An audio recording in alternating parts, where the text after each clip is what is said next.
Hello and welcome to the channel, How We Move the Decimal. In today's video, I am listing things to sell on eBay. Now, my process is I will spend a weekend, maybe more, photographing things because I use my dining room table, so I don't have the availability to photograph whenever things are brought in or whenever I want. I will say I spent the last 2 weekends photographing, trying to make a dent out of my death piles. I've gotten most of the clothes photographed, which is great. I did just find another basket of clothes that I didn't realize, and I have not went through my old inventory, so I don't know what has fallen off. All of that to be said, I am making progress. I am determined to make progress this year. The one, I want to shop more. We all do this to shop, right? We like to resell because we like to shop. We like to find the deal. Even if it's not for ourselves, we like to find the deal. Or maybe that's just the Midwestern in me. But, you know, when people are like, man, nice shirt. And you're like, oh, thank you. I got that for 25 cents at a yard sale. And then it's like, the shirt's even better now. And they're like, oh my gosh, 25 cents. Or, oh my, you know, these are clearance right now at Kohl's if you run and get it. So it's all about the deal. I love to thrift shop. And I'm pretty sure that's a problem most of you guys have. Love to thrift shop, need to get it out so I can buy more. Right now, we're down to mainly hard goods that need to be listed. That is more my husband's thing than mine. I can do it. I just don't like to. I am super bratty and lazy about it and will procrastinate on it because it's not my thing. He likes to do it because it's easier. He can scan barcodes, don't take measurements really in the pictures and stuff. So he likes to do that. I like to do clothes. I don't know if you guys have a routine when you photograph things, but I found when I photograph items, if I can get in the groove and nobody interrupts me, I start moving faster and faster towards the end, where if I keep getting interrupted, I never get that groove. I never get to move faster and faster. I do like to photograph like items. So I would like to do all pants first, all shirts first, because that makes the groove even faster. It becomes even more routine to do that. So I like to do that whenever possible. I didn't have a big chance to do that recently because I didn't want to go through everything and pull everything out. I also like to pull the vintage bed sheets out and measure those all at once because I have to use a specific measuring tape that is extra long, and I have to have the whole table to do it. It's the same with listing. If I can just sit down and list for an hour, I am way more productive. I can get way more listed. I had to speed this video up to 2 times because I kept getting interrupted, and it took me 20 minutes to list 5 items. It should not do that.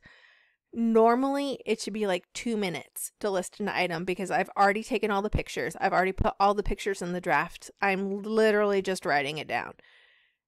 It took 4 minutes per listing for me to do this because I was leaving, coming back, and I couldn't really get in that rhythm. I couldn't really get the like, okay, I've entered all this. Okay, I've entered all this.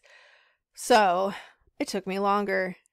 This, and again, I'm kicking myself for this.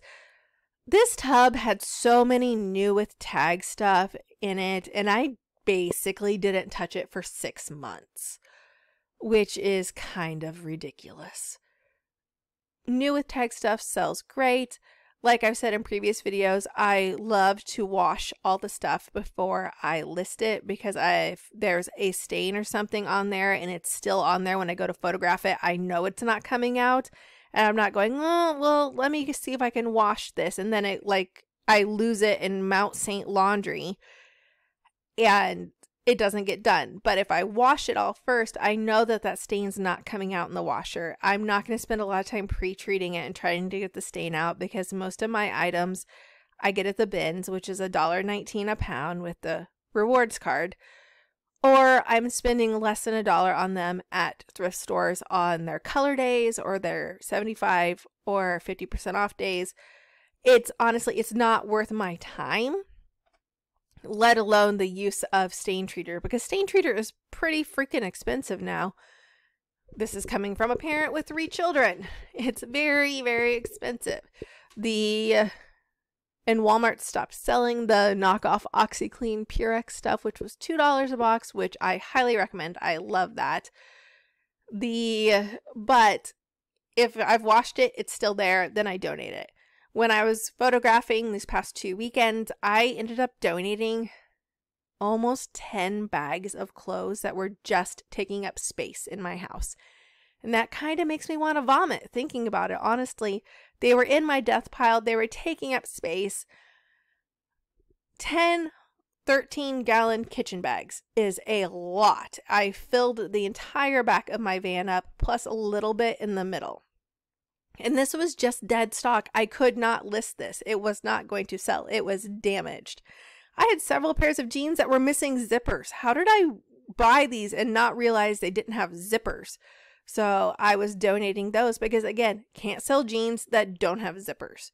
So it was, yeah, it was so frustrating that these were taking up so much room. Now, like, I just at the beginning of this video listed an Orvis. Now I'm listing a Cutterbuck. I can get my hands on these. I can get my hands on Orvis. I can get my hands on Columbia, Under Armour, Cutterbuck. What other ones can I get?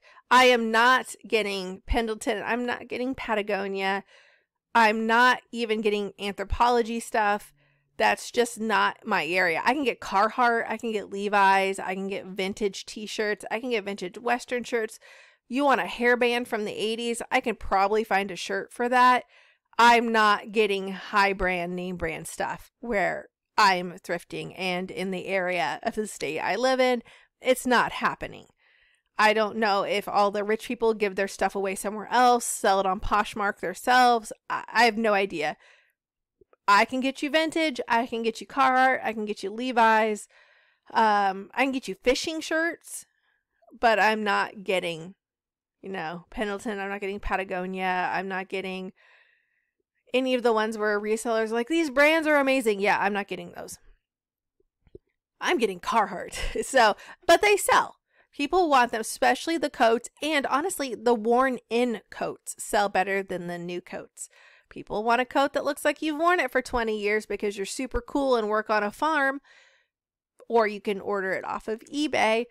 So I don't pass up Carhartt. If I can get my hands on Carhartt bibs, if I can get my hands on Carhartt coats, Carhartt jeans sell, but Carhartt jeans that are lined sell a lot better. And in general, jeans that are lined with flannel will sell well in the winter. However, last winter was not scary enough for them to sell well. And I'm worried this winter also will not be scary enough for them to sell well. So we will see. I was joking. And again, this is oh my God, I can't believe this has been in my house for so long. My son decided to grow 16 feet this summer. And he grew out of all of his clothes. I bought him new clothes. He grew out of all of his clothes again a month later. He came up to me like 2 weeks ago and was like, I've got no pants. Well, you got to wear pants. I was photographing stuff and I was like, what size is he now? And I was just pulling stuff out of my stock. I don't know if you guys have went and pulled stuff out of your stock or your storage or your death piles where you're like, oh, I need this now. He's big enough to wear this now. Or I'm small enough to wear this now. Or it's Halloween and I need this. Or it's dress up day and I need this. Like today, it's Veterans Day, so they needed to wear red, white, and blue. It's like, do you have red, white, and blue? Do you have this? Or like dress like a cowboy day, or all this stuff that kids have when they're in school. Dress like a teacher. Dress like your future career. My daughter had to be Albert Einstein last year. And I was lucky enough that her brother, who is in band, always has to have a white dress shirt. And he had just grown out of one of his white dress shirts. It was a little big on her, but honestly, Albert Einstein was a little frumpy anyway. And I was able to use that and recycle that. I've pulled from my inventory, and I will end the listing. And if they're going to keep it, I will permanently end the listing. But if it's something that we just need for one event, or, for Halloween or Albert Einstein or whatever, I will end the listing. I will clean it. I will make sure it has no damage to it. And then I will just sell similar and put it back up and put it in the tub that it was in. I've only done that like maybe 2 times. Most of the time, if I'm pulling it out of inventory, it is not going to be in inventory anymore. They're going to wear it until they can't wear it anymore. Another thing though, I don't like to sell shoes. I have 3 pairs of shoes to list, and I don't like to sell shoes. I do have children's Converse to list, but I don't consider children's shoes, which is not logical at all. It's like girl math or girl dinner or whatever. Not logical. I don't consider children's shoes. I have 3 pairs of adult shoes to list. One is brand new Toms in the box. Should be super easy for me to list. I'm just dragging my feet on it. I think I have a pair of work boots to list, and some other hard goods and stuff that I'm just dragging my feet on. However, I just found a really big box of slides I forgot I had, and I haven't listed yet, so I'm super excited about that because I love looking at them. So I'm like, can I clean my table off again so I can look at them? Do we need, we don't need the table for Thanksgiving. It's fine. We don't need it for Christmas. We can make cookies on the floor. That's great. We don't need the table. I'm trying to justify taking everything off the table, or how long I could possess the table without inconveniencing the holidays or what I need to go on. Honestly, right now my table looks like a bomb went off. I have Halloween candy everywhere. I have Halloween candy wrappers everywhere. I have papers, I have bills, I have computers, I have Clubhouse crackers. Everything is all over my table. So that needs to be cleaned off before I even think of anything. And yeah, it's a lot, and just looking at it is kind of overwhelmed. So if you've ever had a lot to clean and you just kind of look at it and you freeze and you become paralyzed, that's where I am right now. So instead of cleaning my table off, I'm recording a YouTube video because that is how I cope with life. Plus, I have to pick my kids up in 15 minutes. I know everyone's like, just spend 15 minutes cleaning. You'll be amazed how much you can get cleaned in 15 minutes. Or I can just stand there and have a panic attack because I don't know where to start. So thank you for watching my video. Please like and subscribe, and have a wonderful day.